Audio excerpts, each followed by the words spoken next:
നമുക്ക് camera control എടുക്കാം. എല്ലാ കാര്യങ്ങളും ഇതിനകത്തുണ്ട്. ഇപ്പം ഞാനിപ്പോൾ ഒരു ഇതുണ്ട്, വെബ് ക്യാം സ്ട്രീം. ഇപ്പം തൽക്കാലം ഞാനൊരു കാര്യം കാണിച്ചു തരാം, സ്ക്രീൻ ഷെയർ.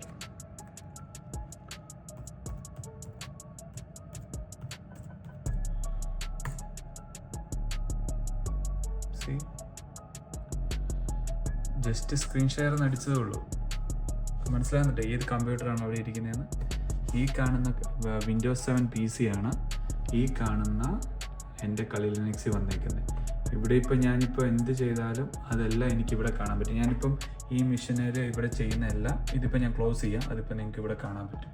അപ്പം ഞാനിത് ക്ലോസ് ചെയ്തു, വിൻഡോസ് 7 PCയിൽ അവിടെ PC പോയി. ഇനി ഞാൻ ഇവിടുന്ന് ഒരു മൈ കമ്പ്യൂട്ടർ ഓപ്പൺ ചെയ്തു. നിങ്ങൾക്കപ്പോൾ അതിവിടെ കാണാൻ പറ്റുന്നുണ്ട്. അതുപോലെ ഒന്ന് ചിന്തിച്ച് നോക്കൂ. ഞാൻ ഇപ്പോൾ ഈ കാണിച്ചത് ഒരു സാമ്പിളാണ്. ഇതുപോലെ വെബ് ക്യാം ഓപ്പൺ ചെയ്യാം. ഇതാണ് ആക്ച്വലി നമ്മുടെ കമ്പ്യൂട്ടറുകളിലും കാര്യങ്ങളിലും എല്ലാം നടക്കുന്നത്. അപ്പോൾ നിങ്ങൾക്ക് ഏകദേശം ഒരു ഐഡിയ കിട്ടിയെന്ന് തോന്നുന്നു എന്താണ് നമ്മളിപ്പോൾ നമുക്ക് പരിചയമില്ലാത്തവർ തരുന്ന ഫയലും കാര്യങ്ങളും ഓപ്പൺ ചെയ്യുമ്പോൾ